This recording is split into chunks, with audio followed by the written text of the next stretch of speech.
It all happened about 10 years ago. You know, during those days without iPhones and Androids. My memory is quite fuzzy, but my dad bought his phone. I googled it. It might have been a Nokia 6120 from this shady Chinese pawn shop. The pawn shop said it was a second-hand in good condition. Well, it didn't have any damage as far as I could remember. Brand new phones were expensive during those days, so he and I, since we kind of shared it, had to make do with what we had.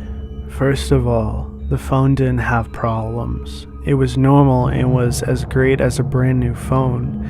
I remembered I used to tinker with the ringtones and theme settings. Yeah, fun times. The only weird thing about that phone was the night mode camera setting, which might have been normal for that model, but what it captured was the weird thing. We were on vacation in my grandparents' place, and my dad and I wanted to try and take pictures of my cousins.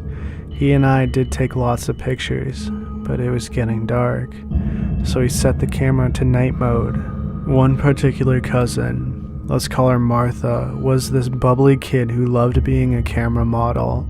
Martha was so excited that she stopped playing and was beaming as my dad took her photo. The night mode on. We let her take a look at it, and she said she looked pretty. She did, until I noticed something peeking over her shoulder. I grabbed the phone from my dad and zoomed it in. The photo was grainy, but the image stood out sorely. It was a severed head. It was a blue, infinitelight, severed head with elongated triangular skull. Martha was absolutely scared shitless. She refused to go out of her house for the next few days. My dad decided to keep the photo in his phone. When we went home from vacation, my dad showed the photo to my uncle.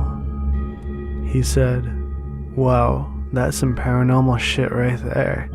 I remember my uncle laughing and saying, "Whoa, cool," and stuff like that, not really taking anything seriously.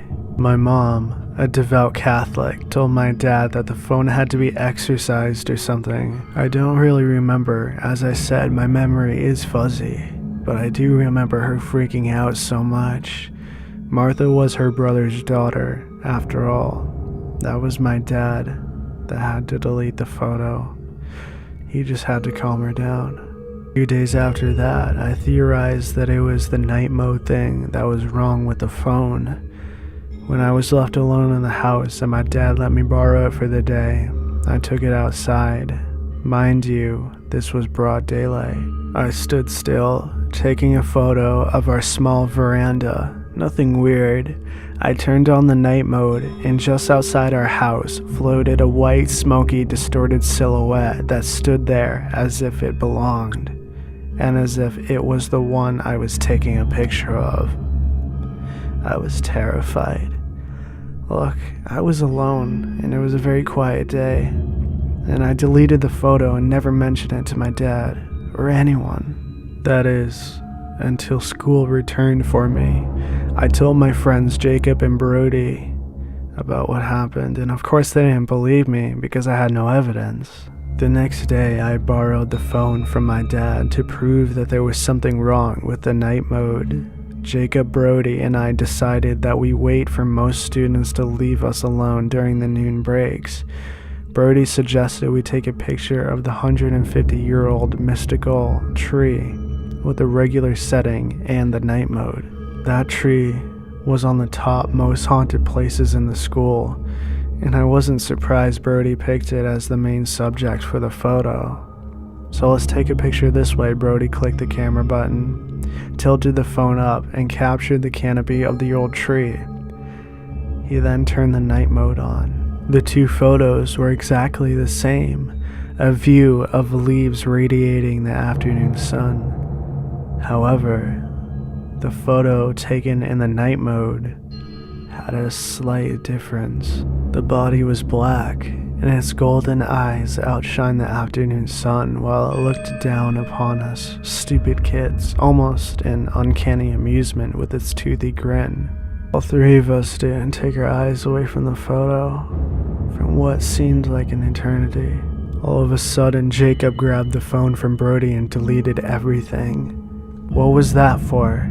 Brody and I almost said in unison, but Jacob was shaking as he handed the phone to me. We were all terrified and amazed during that day, but I doubt Brody and Jacob would remember it if I asked them now. I mean, I do remember someone breaking the phone, but I couldn't remember who did it. But I'm sure it wasn't me. If you enjoyed this video, be sure to hit the subscribe button and hit the bell beside it and select the box. That way you'll be notified for any new videos. Also be sure to look up other listen documentaries on our channel if you're looking for some chills down your spine. Check back on our channel routinely, for we upload every 2 to 3 days. Thank you for watching.